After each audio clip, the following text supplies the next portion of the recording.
Hi everyone! Magandang hapon po sa ating lahat. Nais kong i-share sa inyo ang verse na patungkol sa Jeremiah 30:17.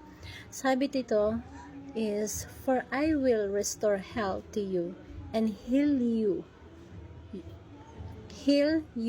of your wounds, declares the Lord." Ang salitang restore ay mahalaga sa kaharian ng Diyos. Hindi lang ibig sabihin ito ay mawala ang sakit. Ibig sabihin ito ay ibalik ka sa Diyos, sa wholeness, peace, identity, at sa purpose. Dahil noong pumasok ang kasalanan sa mundo, kasama itong pumasok ang sickness, ang fear, brokenness, rejection, emotion, wounds, spiritual separation. Pero nang dumating ang ating Panginoong Hesukristo, dala niya ang restorations of the kingdom. Kaya sa kingdom perspective, healing is evidence that the King is restoring what was damaged. Kung ano man ang nasira, kung ano man ang nawala sa atin. In the kingdom gospel insight, ang kagalingan ng kaharian ay hindi lang tungkol sa katawan. Ito ay restoration ng identity mo, renewal of the mind, freedom from oppression, peace in spirit, revival of hope, alignment in God's presence. Minsan iniisip natin, Lord, alisin mo lang yung pain. Pero ang ginagawa ng Diyos, minsan hindi lang niya inaalis ang pain.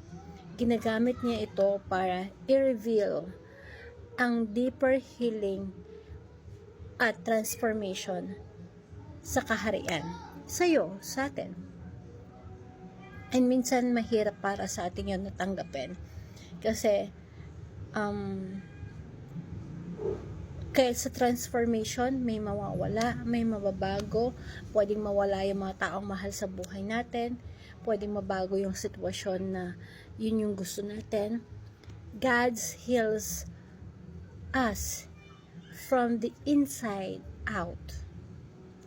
Kaya may mga taong nakangiti pero sugatan, successful pero empty, malakas sa panlabas pero pagod ang spirit. At doon pumapasok ang healing ni Kristo. Hindi cosmetics healing, hindi temporary comfort, hindi divine restoration, kundi divine restoration. Tandaan natin In the kingdom truth, sa kaharian, healing is connected to relationship with the King. Restorations house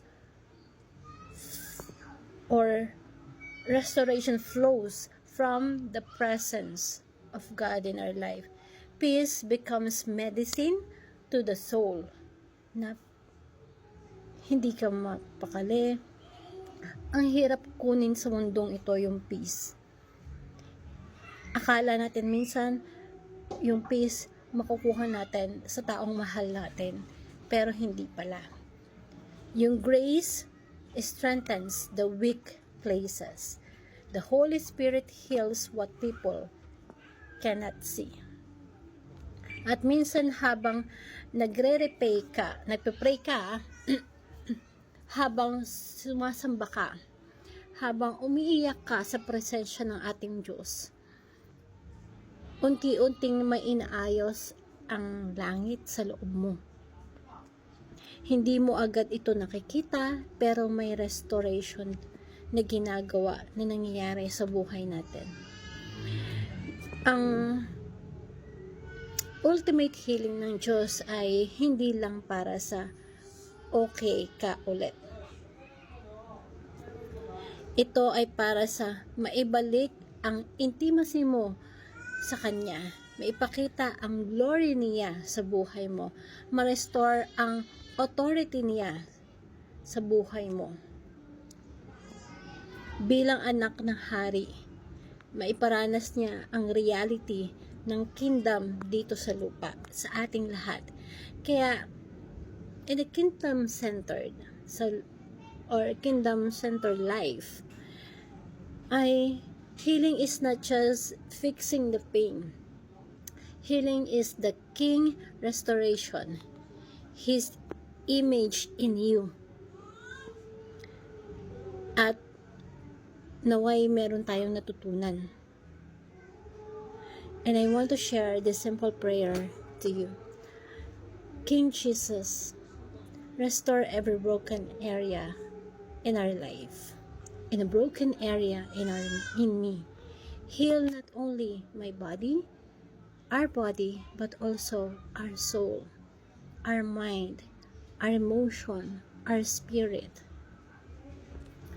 Remove everything that is not aligned in your kingdom.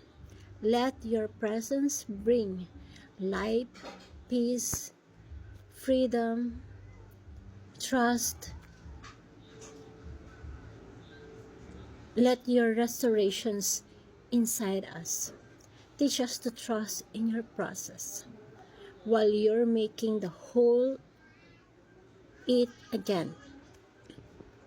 And I pray in Jesus' name, amen. Thank you everyone, and God bless.